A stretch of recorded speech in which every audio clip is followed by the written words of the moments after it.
Miren que nadie los engañe por medio de filosofías y huecas sutilezas, según las tradiciones de los hombres, sino santificad a Dios el Señor en vuestros corazones y estad siempre preparados para presentar defensa con mansedumbre y ser así entendidos de los tiempos. Aquí comienza Entendiendo los Tiempos. Con ustedes, su anfitrión, Eduardo Saladín. Si tú quieres conocer lo que ocurre en nuestra sociedad occidental y la forma como tú piensas, debes conocer las corrientes de pensamiento que te han afectado y te llevan a pensar y a actuar como lo haces. ¿Por qué pensamos como pensamos? Es la serie de programas que hemos estado realizando en Entendiendo los Tiempos y hemos visto cómo hemos sido influenciados por el pensamiento o por la cultura judeocristiana, por los griegos, por los romanos, y hoy veremos el inicio del pensamiento del hombre moderno. Y tenemos en el programa, como en los anteriores, al arquitecto Luis Sena. Luis, bienvenido nuevamente. Gracias. ¿Qué tú nos puedes decir en relación a ese nacimiento del pensamiento del hombre moderno? ¿Cómo así? ¿Cómo yo sé que hay un nacimiento de un pensamiento del hombre moderno? Por un proceso que se realizó en Europa en los siglos XV y XVI, que es conocido como el Renacimiento. Como estudiamos en uno de los programas anteriores, la Edad Media llegó a un punto que prácticamente anuló la capacidad creativa, la inspiración y los ideales humanos. Un mundo dominado por la Iglesia Católica de Roma, por el cristianismo, básicamente mal llevado. El cristianismo mal llevado llevó a Europa a un ahogamiento que necesitaba respirar, y esa respiración la buscó en los textos de la literatura, en el arte de la antigüedad greco-romana. Entonces, a la par, muchas emigraciones de sabios, huyéndole al Islam, a la expansión del Islam, llevan muchos de los manuscritos de la filosofía griega y de los escritos latinos hacia Europa, y eso comienza un despertar. En ese despertar del Renacimiento tenemos la semilla de lo que llegó a ser el mundo moderno en el cual estamos viviendo. Hay varias influencias que tuvieron que ver con eso, influencias económicas. Por ejemplo, Italia en los siglos XIV y XV desarrolló una abundancia económica que permitió el nacimiento de una clase intelectual de pensamiento independiente que, como dice Luis, comenzó a buscar inspiración en la Grecia clásica, en Roma. Y en el 1453 cae Constantinopla de manos de los turcos.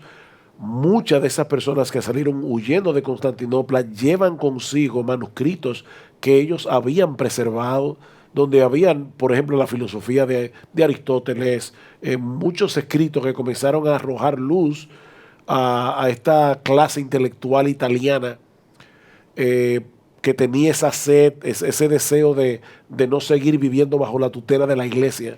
Pero el punto, y es de esa manera que nace el Renacimiento, que da luz al pensamiento moderno. Pero la pregunta que alguien se puede estar haciendo es que ese pensamiento griego y romano durante esa Edad Media estuvo bloqueado. Bueno, lo que pasa es que acuérdate que la frase de que todos los caminos llegan a Roma, que era una realidad física en el tiempo del imperio, vino a ser una realidad intelectual o filosófica o religiosa durante toda la Edad Media, porque Roma, la Iglesia Católica Romana, dominaba por completo la vida del hombre, desde la cuna hasta la tumba, lo que el hombre pensaba, lo que el hombre, cómo el hombre actuaba. Y eso es precisamente lo que caracteriza la Edad Media. Entonces, todos esos pensamientos del pasado, de ese pasado glorioso de la Grecia clásica, de la Roma republicana sobre todo, no de la Roma imperial, sí quedó sepultado bajo todo el sacramentalismo, todo ese sistema religioso del catolicismo. O sea, que el hombre ellos no negaban ir atrás en el tiempo y ampararse en las escrituras o ampararse en los escritos de los filósofos. Lo que ellos no tenían, las personas, acceso a los documentos para corroborar que estas cosas eran así. Entonces, las personas sencillamente tenían que creer lo que el alto clero decía. Cuando después vamos a hablar de la época de la Reforma, surgieron controversias donde no, lo que dijeron los padres fue esto, no, lo que dijeron fue esto. Y esas controversias se basaron en las cosas que estaban escritas antes. Ellos trataron de ir atrás en el tiempo. Pues ellos no se desconectaban de eso. Ellos no decían, nosotros estamos inventando algo nuevo. Pero ellos no le daban acceso al pueblo para verificar que estas cosas eran así. Ahora, imagínate, es como nosotros en nuestra época, que estamos viviendo en una época donde la tecnología nos permite interconectarnos de una forma impresionante. Eso ha traído cambios en la forma como nosotros vivimos, a cómo vivíamos hace 40, 50 años atrás. En ese momento, cuando llega la imprenta y estos manuscritos que eran encontrados, se traducían versiones de los escritos de los filósofos, empezaron a publicarse, las personas empezaron a leer más y a verificar si las cosas en las que nosotros estamos basando y las razones por las que hay que hacer las cosas de tal forma es así o no. Y se levantaron críticos de esos sistemas y las personas empezaron a pensar por sí mismas. Y es ahí donde nosotros vemos que no es una negación del pasado. Esa vuelta al pasado y a las fuentes originales o los documentos originales es que les expuso a la realidad de lo que estaba escrito, no a lo que la iglesia decía que estaba escrito. De hecho, no podemos hacer una división demasiado drástica entre el pensamiento humanista y la religión. O sea, los primeros humanistas no necesariamente eran ateos, no eran agnósticos. Nosotros tenemos un hombre como Lorenzo Vallas, por ejemplo, Lorenzo Vallas, que estudia un famoso documento conocido como la donación de Constantino, donde supuestamente en el siglo IV Constantino le dona a la Iglesia Católica un montón de terreno y mucha autoridad al clero, pero Lorenzo Valla, que era un crítico textual, o sea, una persona que podía tomar un documento antiguo y estudiarlo a profundidad, se da cuenta de que este documento supuestamente del siglo IV en realidad no se escribió en el siglo IV, sino en el siglo VIII, y era evidentemente un fraude. Ahora, imagínate cómo la gente de la Edad Media comienza a poner en duda muchas otras cosas cuando le dicen, bueno, si esto era un fraude, ¿en qué otras cosas nos están engañando? El mismo Lorenzo Valla era un estudioso del Nuevo Testamento. Por eso te digo que no podemos desconectar una cosa de la otra. En la foto que estamos usando para nuestro programa está en la pintura. Gracias, Salvador. Una foto de la época, eso no importa. Una pintura de la época. Ahí tenemos a Erasmo de Rotterdam, que fue uno de los más grandes humanistas del siglo XVI. Pero Erasmo en el 1516 publica el Nuevo Testamento griego. Y más adelante vamos a hablar de la Reforma, pero no olvidemos que fue en el año 1517 que Martín Lutero clava las 95 tesis que dieron inicio a la Reforma protestante. O sea, noten las fechas. 1516, Erasmo de Rotterdam publica el Nuevo Testamento griego. Hasta ese momento, todo el que pudiera leer la Biblia, que eran básicamente los sacerdotes y los monjes, leían la Vulgata Latina, que era una traducción al latín de las escrituras, y por cierto, no era una buena traducción. De las escrituras hebreas. De las escrituras hebreas y el Nuevo Testamento griego también. Cuando de repente sale el Nuevo Testamento griego de Erasmo y los estudiosos comienzan a comparar el Nuevo Testamento en el idioma original y la traducción de la Vulgata Latina, se dan cuenta de errores garrafales en los que se basaba la Iglesia Católica para ciertas doctrinas. Por ejemplo, en Mateo capítulo 4, el Señor llama a los hombres al arrepentimiento. La palabra griega que se usa ahí es metanoia, es un cambio de mente, es un cambio de ruta. La persona va caminando por un rumbo y ahora el Señor los está invitando a venir en un rumbo completamente diferente. Pero ¿cómo lo traduce la Vulgata Latina? Penitencia. Todo el sistema sacramentalista de la Iglesia Católica Romana se basa en eso, en que el fiel católico haga penitencia, y tenían un supuesto texto bíblico para probarlo. Pero ahora resulta que los eruditos pueden tomar el texto y decir, no, espérate, eso no es lo que el texto bíblico dice realmente. Entonces, en ese momento, aunque el pensamiento moderno se iba a alejar muchísimo de Dios andando el tiempo, tenemos que decir que en el principio el humanismo que nace en el siglo XV, que da luz el Renacimiento, no estaba divorciado del pensamiento religioso. de la iglesia. Sí, porque no necesariamente era resaltar al hombre en contra de Dios. Era resaltar al hombre a la altura en la que ellos concebían que debía tener en la doctrina correcta, en un balance apropiado. Porque ¿qué se vivía en la Edad Media? Era una especie de menosprecio al hombre per se. Y el que valía más la pena era el hombre que era se había sido santificado. Los cuadros se pintaban con santos que tenían halos en la cabeza y cosas así, porque eran gente especial. No, pero, y de hecho, si tú ves la iconografía y las pinturas de esa época, antes del Renacimiento, tú ves al santo en primer plano y la naturaleza está detrás, muy pequeñita.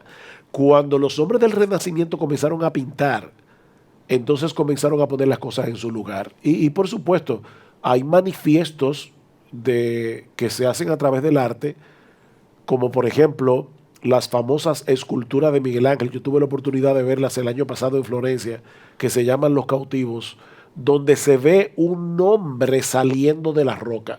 Algunas personas dicen, ¿Miguel Ángel dejó esa escultura sin terminar?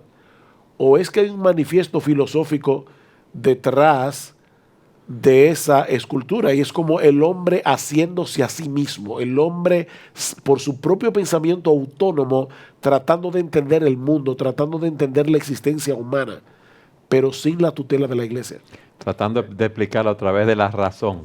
Entonces hay que entender que la iglesia ahogó a la sociedad.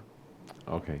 El cristianismo administrado por la Iglesia Católica de Roma ahogó a la sociedad, ahogó la cultura, a un punto de que tuvo que buscar respiro en fuentes antiguas, lo cual es una lección para nosotros en cualquier época como cristianos, de cuidar muy bien que la iglesia se mantenga dentro de sus límites y propósitos y no se extralimite a propósitos políticos y económicos, como lo hizo la iglesia medieval y que dio como resultado el Renacimiento, y dentro de ese renacimiento, un querer liberarse de Dios, pero ejemplificado por el patrón que la iglesia había llevado, no por Dios mismo.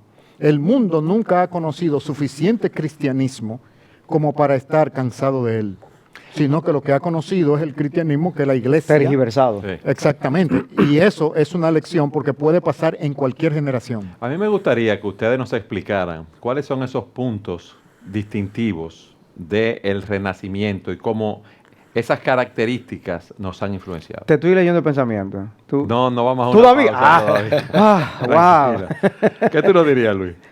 Bueno, dos cosas.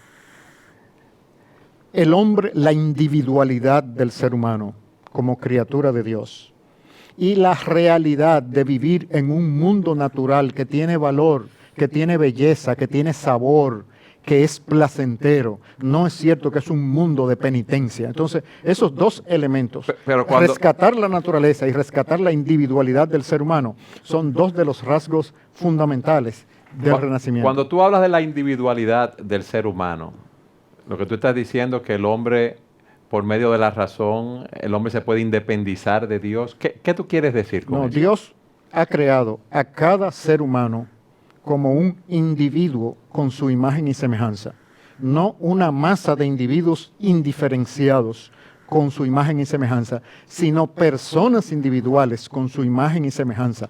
Cada individuo cuenta, cada individuo es especial para Dios y tiene una individualidad. ¿Era que en los periodos anteriores eso no se tomaba en cuenta? No, como estudiamos, la sociedad medieval era jerárquica, con su cúspide, con el Papa, los obispos y los reyes haciendo competencia. Era una sociedad estratificada, jerárquica, donde el individuo no contaba aparte del rol social que tuviera. Es decir, si tú no pertenecías a la nobleza, a la aristocracia o al alto clero, pues tú no valías nada. Que era el sistema feudal. Que era el sistema feudal básicamente de la Edad Media. Entonces lo que se rescata es el sentido de individualidad, no individualismo como llega a ser ya con un concepto de autonomía y separación de Dios, sino buscando lo legítimo que enseña la Escritura, que Dios ha creado a cada ser humano con una individualidad, la cual Él puede guiar y dirigir directamente, sin necesidad de intermediarios. Lo que pasa es que muchas veces el pensamiento del hombre, ¿verdad? Pendular. Es pendular. O sea, ellos están en un extremo y cuando quieren volver al medio, no vuelven al medio, se van al otro extremo. Nosotros decíamos que este pensamiento humanista en un principio no estaba divorciado de la religión y de hecho dio paso al nacimiento de la ciencia moderna. Es importante entender que los primeros científicos entendían el mundo fue hecho por Dios, fue hecho de una manera racional y le dio al hombre una razón por medio de la cual el hombre puede entender el mundo hecho por Dios. Entonces, el nacimiento de la ciencia moderna parte de la premisa de que un ser inteligente llamado Dios, que se revela en la Biblia, creó al mundo y creó al hombre para que entendiera ese mundo. Ahora, poco a poco, el nacimiento de la ciencia moderna dio paso a un pensamiento que era más filosófico que científico, porque daba la idea de que el hombre ahora por sí solo podía desentrañar los misterios del universo, los misterios de la existencia humana, sin la necesidad, ya no de la iglesia, sino aún de Dios mismo. Dios. El hombre era autónomo y autosuficiente. Exactamente, Pero, y eso fue reforzado. Pero no empezó así. Pero Como dice Sugel, ese renacer pudo ir en dos direcciones. Equilibrarse bíblicamente y esa individualidad humana y esa realidad de la naturaleza ser balanceada, o pudo descontrolarse. ¿Qué pasó? Se descontroló y siguió en la dirección de la autonomía de la voluntad humana. Yo quiero que ustedes nos hablen de ese descontrol en el próximo segmento. Siga con nosotros en su programa Entendiendo los Tiempos.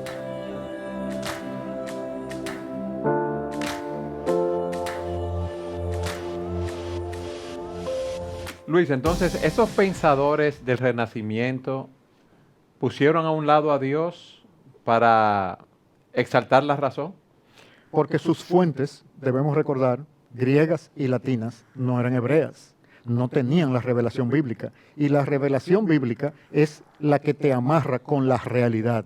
Por lo tanto, como habíamos estudiado, la filosofía griega y el mundo romano son irreales. Pero ellos Y por eso el hombre renacentista básicamente está en una búsqueda que no puede satisfacer porque no está conectado con la realidad, porque lo único que conecta con la realidad es la revelación de Dios. Pero ellos pensaban que podían conocerse a sí mismos y explicar lo que ocurría en el mundo a su alrededor a través de la razón. Lo que los griegos habían alcanzado.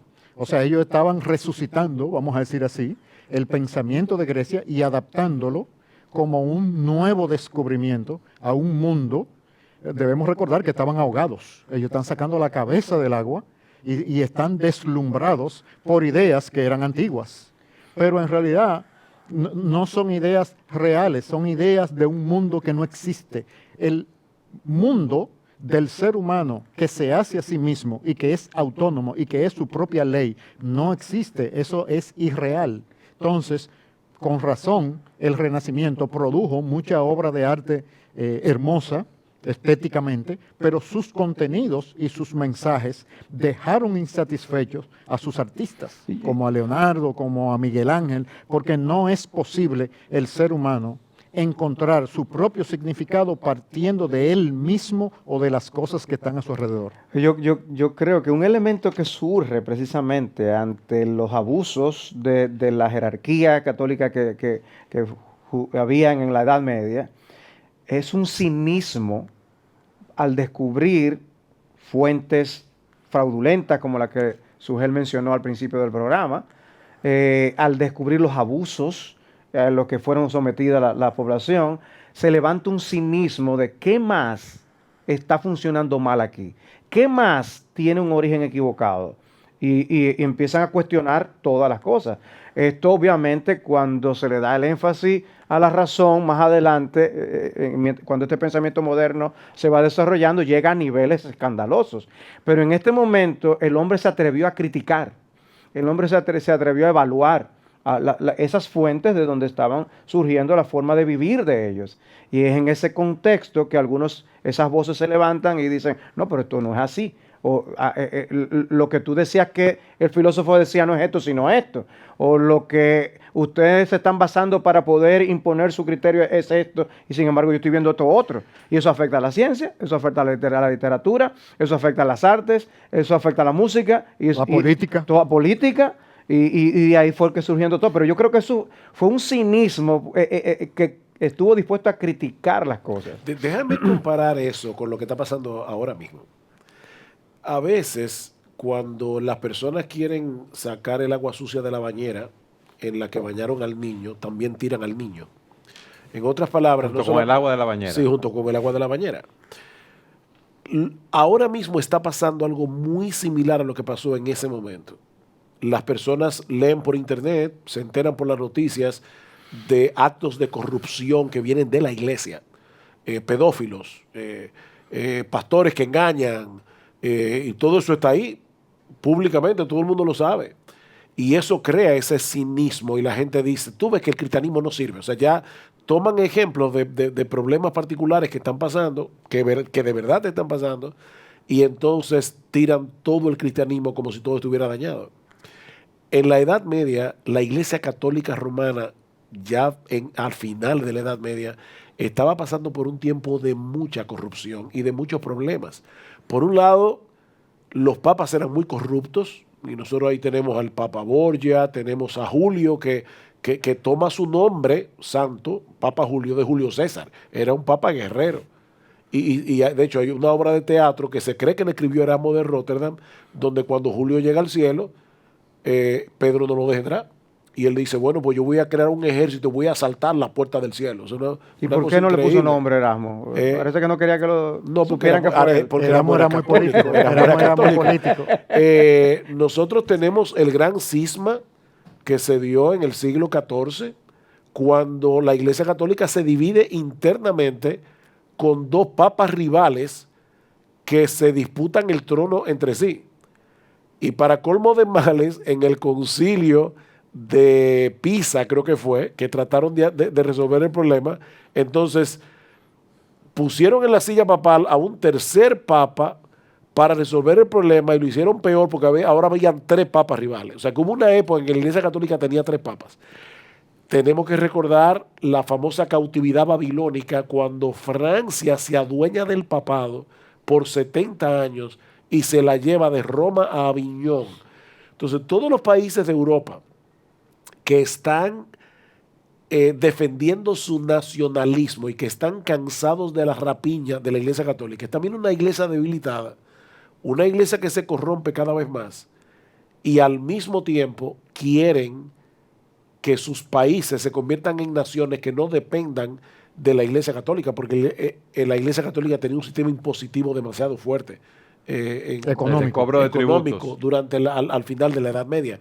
Entonces, el nacimiento de los nacionalismos, la caída del sistema feudal, la corrupción de la Iglesia Católica, el cisma, el cautiverio babilónico, todo eso afectó a la Iglesia y lleva al hombre del Renacimiento a pensar, ¿dónde es que está la respuesta? Porque evidentemente no es aquí, no es en la religión, la respuesta tiene que estar en otro lado. Y son a la vez las mismas causas que dan surgimiento a la reforma protestante en el norte de Europa.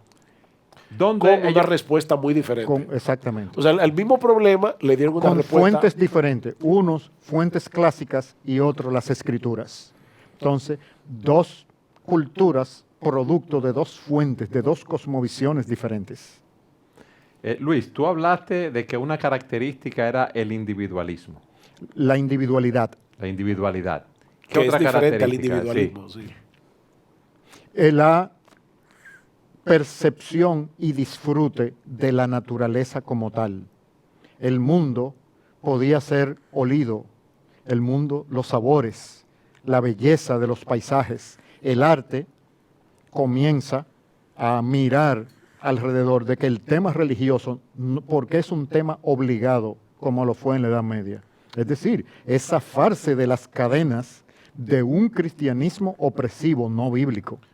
Entonces, ese recuperar el valor de la naturaleza, junto con un sentido de individualidad, fueron respuestas sanas a la condición en que estaba viviendo el ser humano. Ahora bien, como dijimos, como sus fuentes del Renacimiento fueron clásicas, no bíblicas, no había una referencia para el verdadero significado ni del individuo ni de la naturaleza.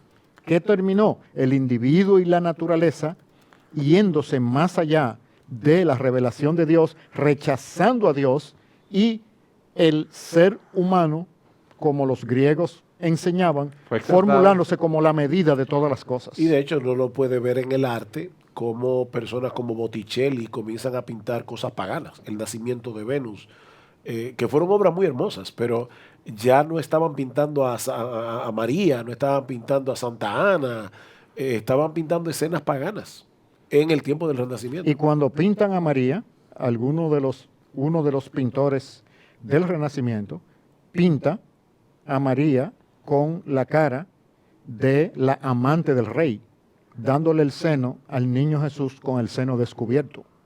Es decir, ya la naturaleza, esa apreciación de la naturaleza se va un poco ya y comienza en lo erótico. ¿Por qué? Porque no tiene el balance del significado que la revelación bíblica le da a la vida. Antes había una represión y ahora hay una liberación que se va al otro extremo. Así fue. Pero marcamos el punto de que eran más humanas. O sea, las pinturas eran más humanas, las esculturas eran más humanas. O sea, el ser humano representado en su realidad como tal, no simplemente simbólico o abstracto. Correcto. Esa liberación, ¿cómo nos ha afectado en el día de hoy? En nuestro pensamiento. Nos ha afectado porque fue la semilla de la idea de que el ser humano, a través de su razón y de su voluntad, es independiente, es autónomo y decide el propio significado de su vida.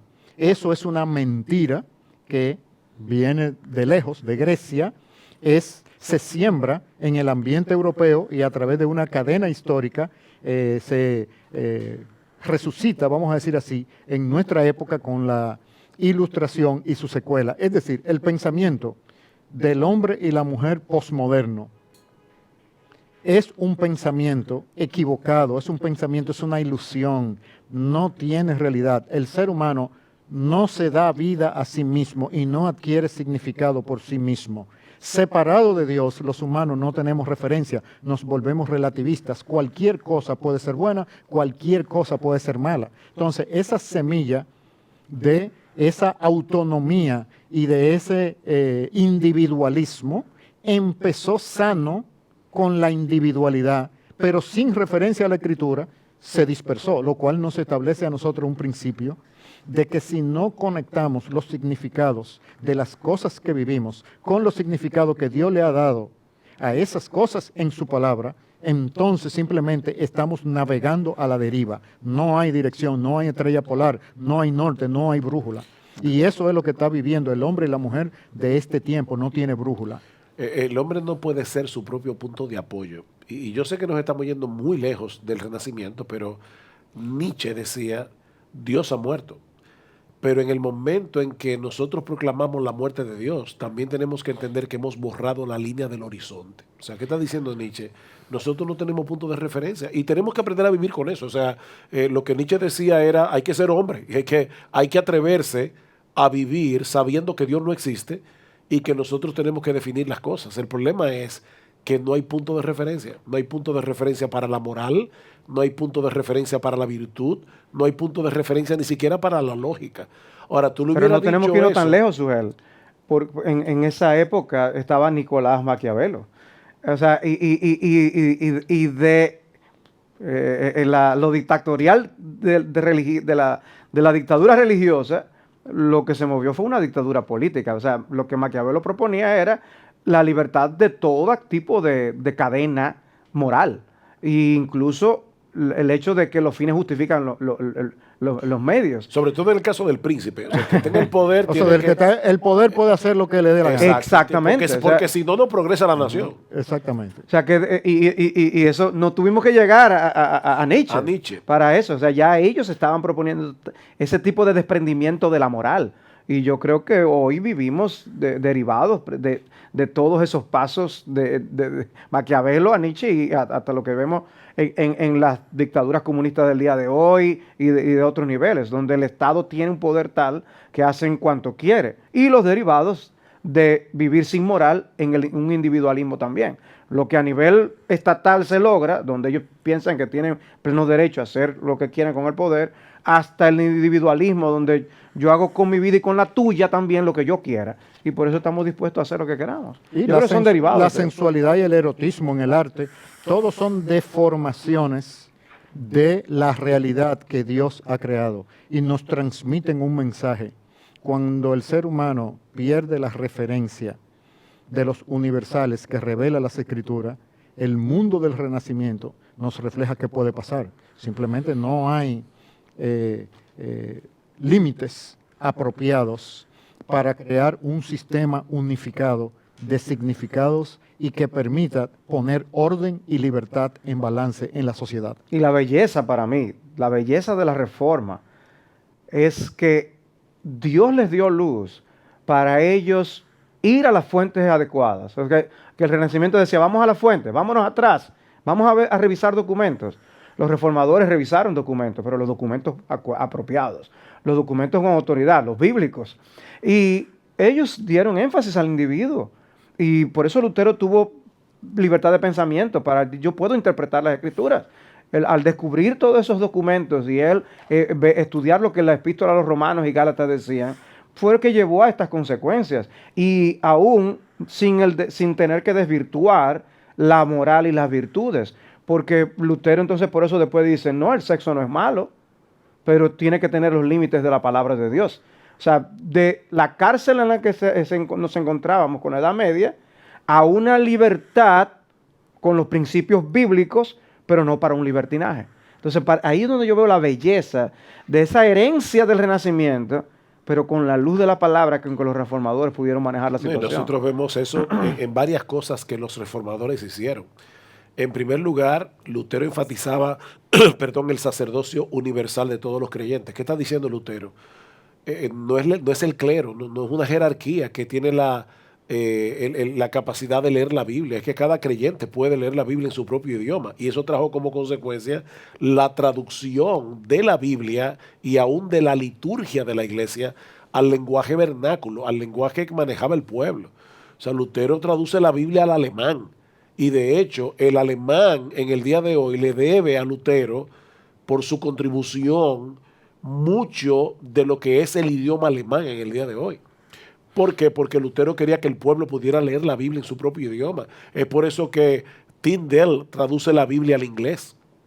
Y recuerdo aquella famosa controversia de Tyndale con un sacerdote, donde Tyndale le decía, mira, va a llegar el día en que el agricultor que está arando la tierra va a saber de Biblia más que tú, porque va a poder leer su Biblia en el idioma, ya no le vamos a poder quitar la Biblia al pueblo. Entonces, todo eso nos habla de cómo la reforma veía al individuo como importante sin caer en el individualismo. Ellos pudieron hacer ese balance porque lo estaban haciendo bajo la cosmovisión que nos brinda la palabra de Dios, que nos da ese balance. Hay autoridad en el mundo, pero esa autoridad no es suprema. La única autoridad suprema es la de Dios. Amén. El Papa no es una autoridad suprema, el Rey no es una autoridad suprema, Dios es la autoridad Ni el suprema. pastor es una autoridad suprema. Ni el pastor es la Ni autoridad de hoy. Entonces hemos hecho esa conexión porque los dos movimientos son contemporáneos, los dos movimientos estaban buscando luz. Uno estaba buscando luz y trató de sacarla de la oscuridad pagana. Otro estaba buscando luz y fue a la palabra de Dios y con razón la encontró, y de ahí todo el desarrollo cultural, social, económico y político de Europa del Norte en contraste con Europa del Sur. Pero vamos a continuar hablando de ese desarrollo en el próximo segmento. Siga con nosotros en su programa Entendiendo los Tiempos.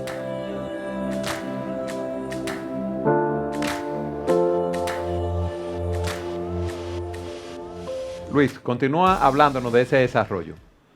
Bueno, el desarrollo que el Renacimiento produjo en el sur de Europa, por no estar conectado con la fuente verdadera de la verdad, no terminó en un desarrollo verdadero. Las naciones del sur de Europa todavía se mantuvieron subdesarrolladas por una fuerte influencia de la Iglesia Católica Romana. Cuando tú decías se mantuvieron subdesarrolladas, ¿qué pasó? Que la Iglesia Católica Romana se reagrupó en esos territorios y lanzó un movimiento de la contrarreforma para parar la influencia de la reforma.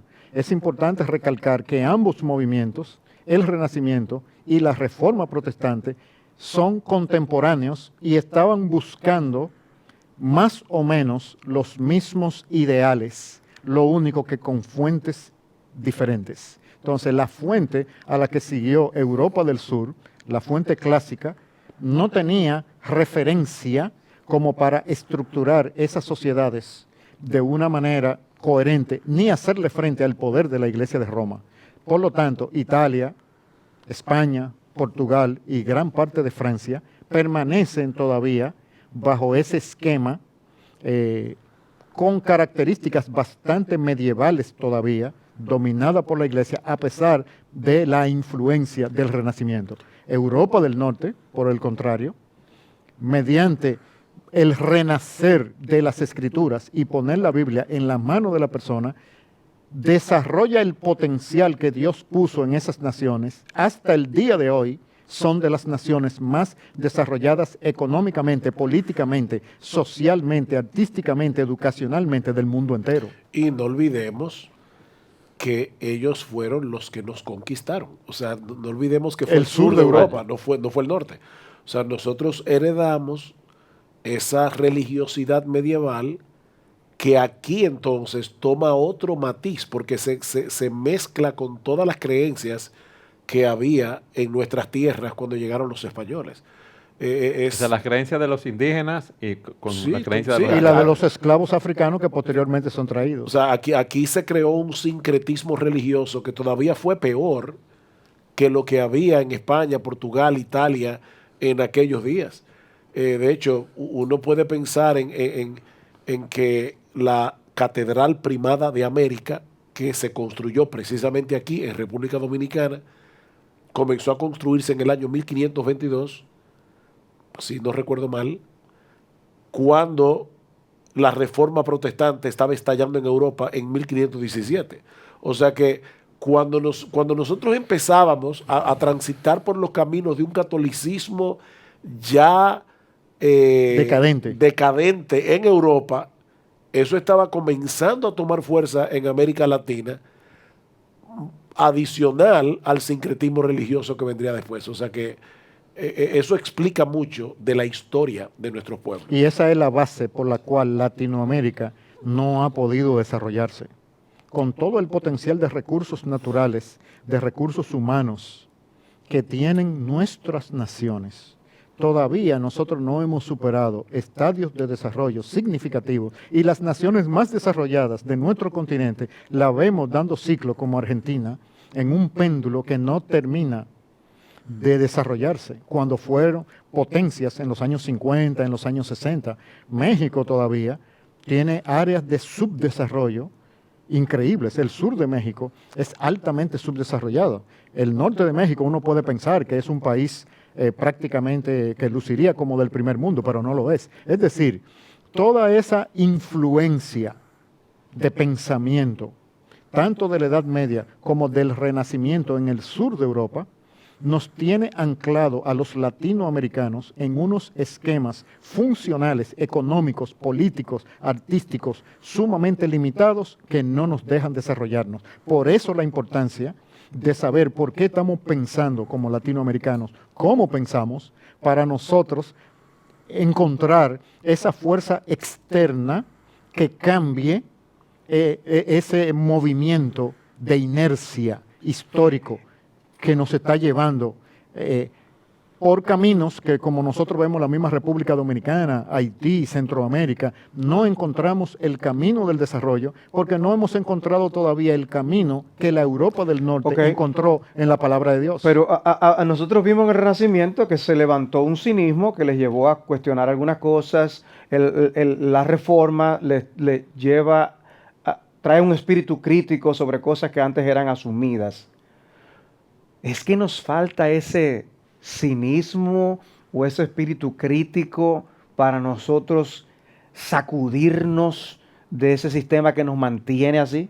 La Bueno, pregunta es, ¿qué debemos hacer para sacudirnos de ese sistema?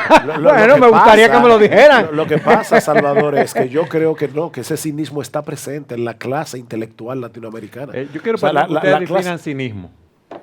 bueno, una persona que mira las cosas con Sospecha. sospecha, incredulidad, con lo que le están incredulidad, diciendo. escepticismo, como, bueno, esto va a ser así. ¿Será verdad lo que me están diciendo? No, y además, con la idea en el fondo de que en realidad no vamos a llegar a ningún O lado. nos están engañando. Exacto, el cínico, Nos están usando. Pero hay una clase intelectual latinoamericana que ni siquiera se toma la molestia de considerar la posibilidad de que el cristianismo tenga la respuesta. Porque lamentablemente lo que ellos entienden como cristianismo es el cristianismo distorsionado que nosotros heredamos cuando fuimos conquistados. Y lamentablemente, y tengo que decirlo ahora como evangélico, ¿verdad? Lamentablemente muchas iglesias evangélicas también han contribuido a que las personas vean el cristianismo como una locura. ¿Cómo así, Sujel? ¿Cómo han contribuido? Porque no estamos yendo a la Bueno, fuente entonces. Precisamente, o sea, en vez de ser una iglesia que va a la Biblia y trata de desentrañar lo que la Biblia dice, nosotros tenemos una iglesia De en revelaciones muchos lugares extrabíblicas. de revelaciones extrabíblicas donde hay pastores que tienen una autoridad cuasi papal. O sea, ellos no tienen que demostrar en el púlpito que O lo que ellos están diciendo, cuasi-apostólica. o Así es. cuasi o apostólica en algunos casos. O sea, es como lo que yo digo, eso es así simplemente porque yo tengo el título de pastor.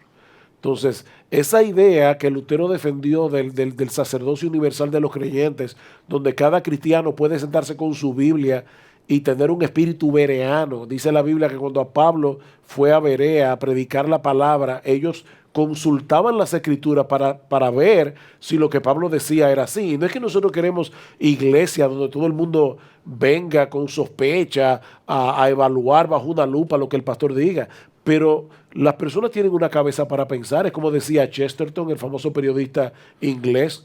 En aquella época se iba a la iglesia, ¿verdad? Con el sombrero su puesto. Y sombrerito. decía, cuando usted va a la iglesia, se debe quitar el sombrero, pero no la cabeza.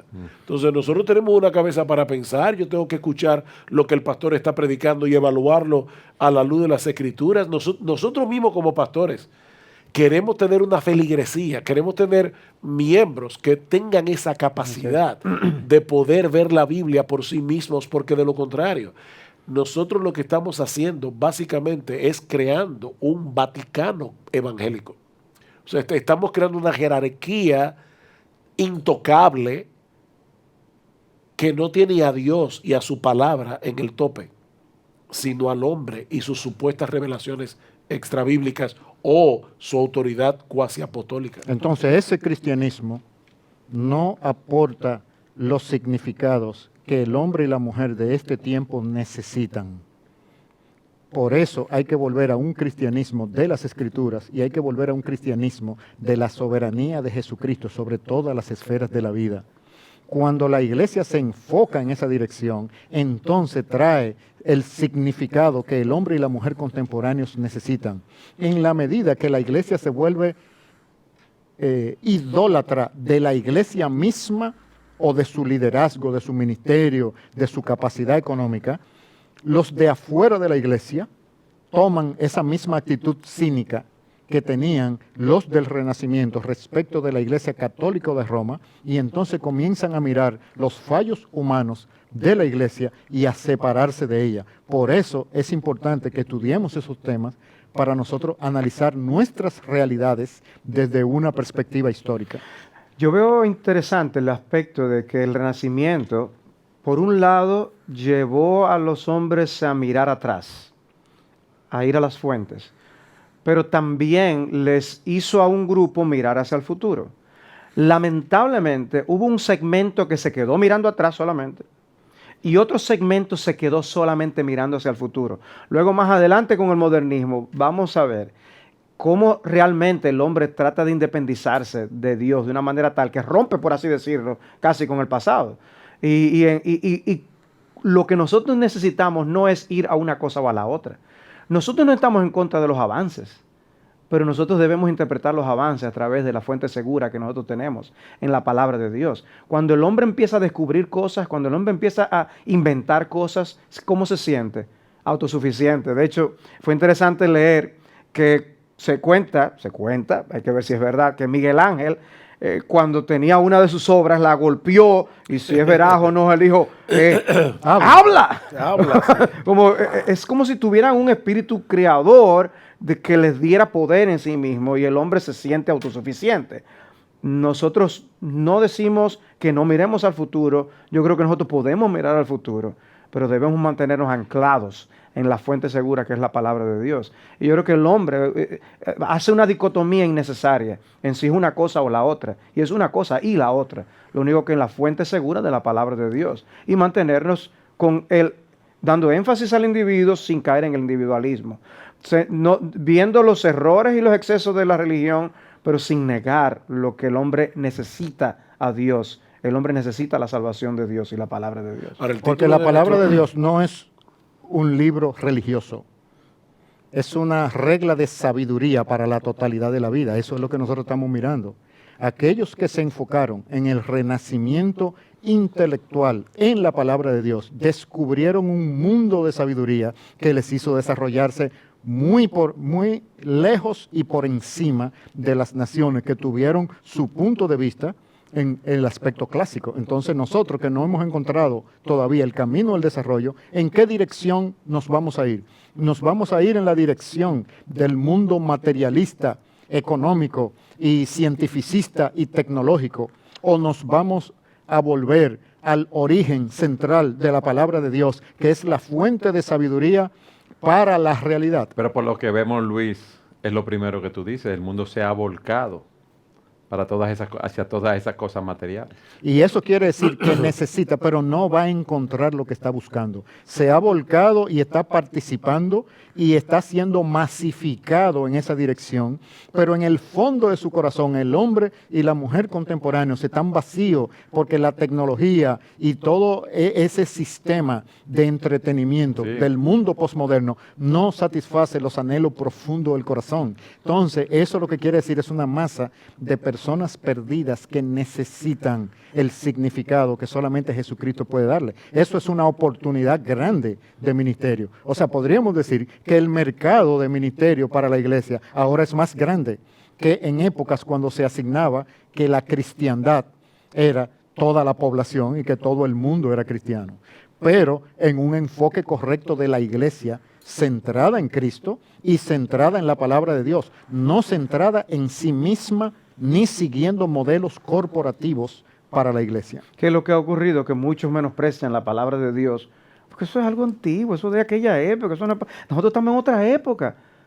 A nosotros no nos da miedo ningún descubrimiento que el hombre haga, ni ningún invento que el hombre logre, porque la palabra de Dios vive y permanece para siempre. Amén. Nosotros podremos interpretar todo cuanto el hombre descubra, todo logro que el hombre llegue, lo podemos interpretar correctamente a la luz de la palabra de Dios, pero vamos más allá que esta vida temporal en la que el hombre está concentrado. Todo invento es para hacerme mi vida aquí mejor y más duradera.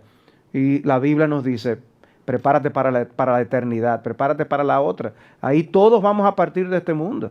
Y ahí es donde nosotros no debemos cometer el error de vivir para la religión del materialismo, porque es una religión.